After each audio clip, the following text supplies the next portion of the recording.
గత 3-4 రోజుల నుంచి గత వారం రోజులుగా జరుగుతున్న పరిణామాలు చూస్తే మనం తెలంగాణలో ఎవరిని ఇన్స్పిరేషన్ తీసుకోవాలని భయం వేస్తుంది.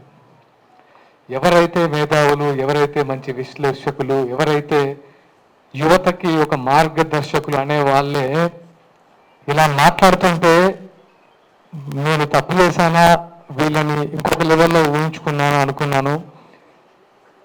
ఎందుకో కొంచెం బాధ కూడా అనిపించింది. ఈరోజు ఈ ప్రెస్ మీట్ పెట్టడానికి కారణం, ఇది ముగిద్దామా లేదా మీరు డిసైడ్ చేసుకోండి. పాషం యాదగిరి గారు, నేను మిమ్మల్ని ఎప్పుడు కలవలేదు, పేరు మాత్రం విన్నాను, చాలా గొప్పగా విన్నాను. కానీ నిన్న ఫస్ట్ టైం ఈ చూసిన తర్వాత నాకు మిమ్మల్ని గారవనాలంటే నాకు నా మీద ఏంటి ఈయనేంటి ఇలా మాట్లాడాడు, అసలు ఏంటి ఈయన బ్యాక్గ్రౌండ్ ఏంటి, ఈయన మనస్తత్వం ఏంటి, ఈయన సీనియర్ జర్నలిస్ట్, విశ్లేషకులు, విద్యావేత్త, ఎంతోమంది తెలంగాణ ఉద్యమంలో ఎంతో మందిని చైతన్యవంతులు చేసిన ఆ పెన్ను ఇలా మాట్లాడుతుందా అని కొంచెం బాధ వేసింది. ఆయన మాట్లాడిన మాటలు మీ ఇంట్లో వాళ్ళకి ఒక్కసారి చూపించండి యాదగిరి గారు, మీ ఇంట్లో వాళ్ళు హర్షిస్తారని చెప్పుకుంటే మేము నిజంగా ఒప్పుకుంటాం.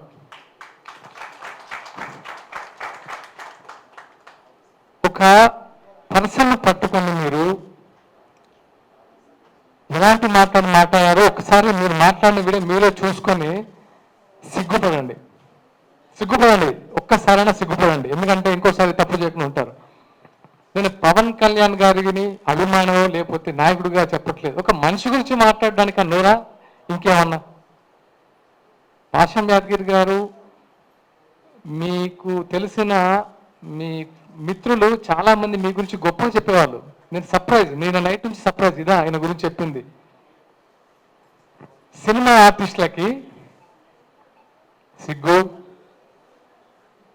నీతి, న్యాయం, శీలం అసలు ఏముండదా? ఏమనుకుంటున్నారు మీరు సినిమా ఆర్టిస్ట్ అంటే? ఒక్కొక్కరు జీవితాన్ని పలంగా పెట్టి ఆకలితో పస్తులుండి ఇక్కడ సినిమా ఆర్టిస్టులు అవుతున్నారు. అదే తెలంగాణ వ్యాప్తంగా వాళ్ళందరికీ మీరు ఇచ్చేది ఇదా? వాళ్ళ సంస్కారం లేదా? మీ యావత్ సినీ లోకానికి క్షమాపణలు చెప్పకపోతే నిజంగా మీకు మనస్సాక్షి లేనట్టే. కనీసం మనస్సాక్షికైనా చెప్పుకో తప్పు చేశానని. ఎలాంటి మాటలు మాట్లాడతావు? గోదావరికని, లక్ష్మీపురం, మీరేదైతే లెఫ్ట్ భావజాలం అంటున్నారో, మీరు ఇక్కడ ఆఫీసులో కూర్చొని మేము కమ్యూనిస్టులు అని పేపర్లు రాసుకుంటూ ఉత్తేజపరచాలనుకుంటున్నారో, అదే 25 సంవత్సరాల క్రితం లక్ష్మీపురం గుర్తుపెట్టుకున్న పేరు విమలక్క గారికి తెలుసు.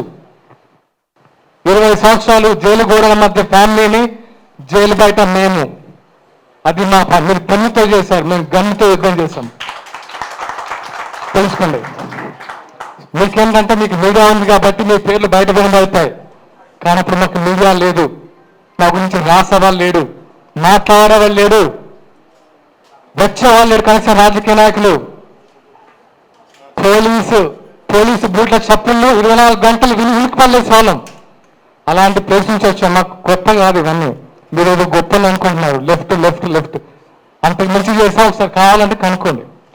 ఓకే, నాకు ప్రచార కార్యదర్శి అనే పదవి మొగలి రేకులు సీరియల్ ద్వారా నేను ఒక మంచి నటున్నాను, నాకు ఫేమ్ వచ్చిందని ఇవ్వలేదు పవన్ కళ్యాణ్ గారు. నా బ్యాక్గ్రౌండ్ తెలుసుకొని, నాకున్న కమిట్మెంట్ తెలుసుకొని ఇచ్చారు. గుర్తుపెట్టుకోండి. ఇక్కడ మేము తెలంగాణ బిడ్డలమే. మీరు మాట్లాడే ముందు ఇక్కడ నుంచి ఇది నేను ఈ రోజుతో ముగిద్దాం అనుకుంటున్నాను. ఎందుకంటే ఈ ప్రెస్ ఇంకెప్పుడు జనాలకు వెళ్తారు బాస్, మీరు ఇంకెప్పుడు ప్రజా సమస్యల మీద మాట్లాడతారు? సిగ్గుందా? రైతుల అకాల వర్షంతో పంట తడిసి గుండెలు బాదుకుంటూ రోడ్ల మీద వచ్చి దాణా వేస్తుంటే ఇక్కడ మీరు ప్రెస్ మీట్లు పెడతారా? వాళ్ళ గురించి ఆలోచించారా ఈ రోజైనా? పవన్ కళ్యాణ్ ఆలోచించాడు, ఈ రోజు కాదు ఆ రోజు. కౌలు రైతులకి సొంతమాలు ఇచ్చారు ఆ రోజు. ఒక్క డోలు నుంచి డబ్బులు తీశారా? చెప్పండి. ఈరోజు ఎంతమంది రైతులు రోజులో పడ్డారు? రైతు అనేవాడు పంట వేసినప్పటి నుంచి ఎరువులు దొరక్క, రుణాలు దొరక్క, అతి కష్టం మీద పంట తీసి వేస్తే ఆ పంట నెల రోజుల నుంచి కళ్ళాల మీద పడిగాపులు కాస్తూ అరే ఎప్పుడు వర్షం వస్తా అని గుప్పిట్లో పెట్టుకొని ఉంటే వీళ్ళు వాళ్ళని పలుచుకోకుండా ఈ సొల్లు మీటింగ్లు పెట్టేసి పవన్ కళ్యాణ్ ఒకరు దొరికారు కదా, మనకు మంచి ఫోన్ వస్తుంది, మంచి మైలేజ్ వస్తుంది, ఈరోజు ఇంతమంది వచ్చి మాట్లాడతారని సొల్లు మీటింగ్ పెడతారా మీరు? ఇదా మీరు తెలంగాణలో ఫైట్ చేసే విధానం? ప్రొఫెసర్ నాగేశ్వరరావు గారు చాలా వీడియోస్ చూశాను మీది, ఒక మంచి విశ్లేషకులు అనుకున్నాను, కానీ ఎందుకో తగ్గించుకున్నారు గౌరవం. మీకు ఎందుకండి? మీరు అన్ని పార్టీలు సేమ్ మీ ముందు, మీరు అన్ని పార్టీ నాయకులు మీకు రెస్పెక్ట్ ఇస్తారు. మీరు ఆ ఒక్క మాట తొలిలారు, సంస్కరించుకున్నారు, అయిపోయింది. దాంతో మళ్ళీ రౌండ్ టేబుల్ మీటింగ్ అని నలుగురు రెచ్చగొడుతూ వచ్చేసి అసలు పవన్ కళ్యాణ్ గారు కుల ప్రస్తావన తీస్తారా? తీయండి, ప్రూఫ్ ఇవ్వండి. నిజంగా మీ ఇంటికి ఆంధ్ర పోలీసులు వచ్చారా? చెప్పండి. ఆంధ్ర పోలీసులు వస్తే ప్రూవ్ చేయండి, మీరు వచ్చారని ప్రూవ్ చేయండి, మేము తలదించుకుంటాం. మీ ఇంటికి పోలీసులు ఎందుకు వచ్చారో మీకు తెలియదా? నేను విన్నదైతే ఎవరో యూట్యూబ్ ఛానల్లో చూశాను, 10 TV ఇష్యూలో సంథింగ్ అని. దాన్ని ఆంధ్ర పోలీసులు వచ్చారు అరెస్ట్ చేయడానికని ఒక ప్రోగ్రాం పెట్టి విద్వేషాలు రెచ్చగొట్టి అవసరమా? మీరు యువతకు మార్గదర్శకులు అనుకున్నాను, కానీ ఇలా దిగజారుతానం చేసి దిగజారడం అంటే నాకు తెలిసి ఇలా ఈ టైంలో యువత కూడా ఇలాంటి చెత్త మాటలు మాట్లాడట్లేదు, సొఫిస్టికేటెడ్గా ఉంటున్నారు, అన్ని యూజ్లో ఉంటున్నారు. ఏది నీళ్ళు నిధులు జ్ఞాపకాలని 12 సంవత్సరాల తెలంగాణ ఏమైనా ఒకసారి ప్రశ్నించారా? విగ్రహాలు పెడుతున్నారు, ఎన్టీఆర్ విగ్రహాలు పెడుతున్నారని గొడవ చేస్తున్నారు కదా. టీఆర్ఎస్ హాల్లో చాలా విగ్రహాలు పెట్టారు కదా, అప్పుడెందుకు ప్రశ్నించలేదు? అప్పుడెందుకు నోట్లు ఇవ్వలేదు? అదే స్వయంగా కేటీఆర్ గారి పేరు ఎన్టీఆర్ తారకాబారు పెట్టారు, మార్చేస్తారాన్ని? మార్చేయాలి కదా. ఇది కాదు కదా. సమస్యల మీద ఫైట్ చేయండి. మీరు ఫైట్ చేస్తాం, మేము వస్తాం, మేము అనుకుంటాం, మేము ముందుగా మేము అనుకుంటాం, అరే ఫైట్ చేస్తున్నారు వీళ్ళు వెనక మనం ఉన్నామని. లెఫ్ట్ బావాలి, ఇది కాదు కదా. లెఫ్ట్ బావాలంటే ఇలా తిట్టడాలా? గుర్తుపెట్టుకోండి, మొన్న మున్సిపల్ ఎన్నికల్లో, ఇది గుర్తుపెట్టుకోండి, మున్సిపల్ ఎన్నికల్లో రాష్ట్ర వ్యాప్తంగా జనసేన పోటీ చేసినప్పుడు అన్నీ తిరిగాను. గోదావరి పరిసర ప్రాంతంలో ఎల్బీ నగర్లో ఒక్క కమ్యూనిస్టు గెలిస్తే నా ఫస్ట్ ఫోన్ ఆ కమ్యూనిస్ట్కి ఫోన్ చేశాను, అతని పేరు సూర్య. అది నేను ఎవరికి ఫోన్ చేయలేదు, కాంగ్రెస్, టీఆర్ఎస్, బీజేపీ. ఒక కమ్యూనిస్టు పార్టీ గెలిచిన యువకుడు, అరే ఈ టైంలో ఇంత ఉందా, ఇంత అంబిషియస్గా ఫైట్ చేస్తున్నాడు ఎవరా యువకుడు అని చెప్తే అతని పేరు సూర్య. అతను ఫస్ట్కి వెళ్ళి నేను ఫోన్ చేసి మాట్లాడి నేను అప్రిషియేట్ చేసిన మొదటి వ్యక్తిని. అది నాలో ఉన్న కమ్యూనిస్ట్ రక్తం. మీకు పన్నీ పాట లేక రౌండ్ టేబుల్ సమావేశాలు పెట్టి ఏం చేశారు మీ జేబు నుంచి? పవన్ కళ్యాణ్ గారు ఏం చేశారు మీకు తెలియదా? ఈ రోజు కాదు, 2009లో ఎక్కడో ఆదిలాబాద్ తాండాలో మంచి నీటి సౌకర్యం కల్పించాడు. అప్పుడు మీరేం చేశారు? ఎక్కడున్నారు మీరు? ఎన్నో దాన ధర్మాలు చేశారు. దాన ధర్మాలు కూడా అన్నాను.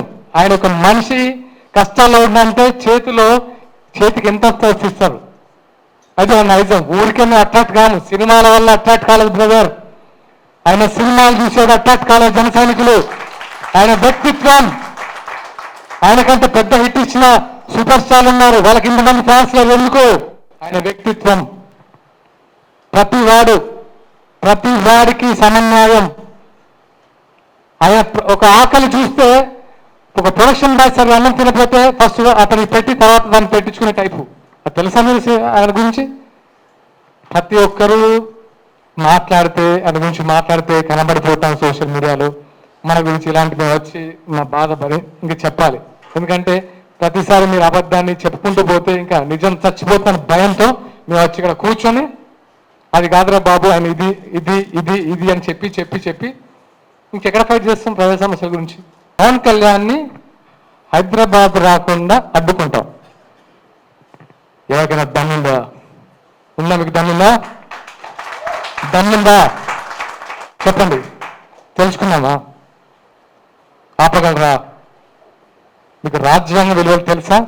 రాజ్యాంగ హక్కులు తెలిసి మాట్లాడుతున్నారా? తెలంగాణలో జనసేన పార్టీ చాలా బలంగా ఉండబోతుంది కాబట్టి గుర్తుపెట్టుకోండి. మేము ఇప్పటి వరకు చాలా ప్లీజింగ్ కూడా కాదు. అరే మా కళ్యాణ్ గారు నేర్చుకున్న సంస్కృతి అంటే తగ్గాలి, మనం తగ్గుదాం. కానీ మేము ఎదురు తిరగాల్సి వస్తే మాత్రం నిజంగా తట్టుకోరు బాస్, తట్టుకోలేరు. అది గుర్తుంచుకోండి. మరొకసారి చెప్తున్నాను, విమలక్క గారికి మనస్ఫూర్తిగా థ్యాంక్స్ చెప్తున్నాను. ఎందుకంటే నేను వచ్చేటప్పుడు అమ్మతో మాట్లాడాను. అమ్మ ఏంటిది ఇలాంటి సిచ్యువేషన్ క్రియేట్ అయింది, ఇలా కాదు కదా. తెలంగాణలో మీరందరూ మాకు ఒక మార్గదర్శకులు, మీరు ఇలా మాట్లాడితే మేమెవరిని మార్గదర్శకంగా తీసుకోవాలి అని అడిగాను. ఆ మంది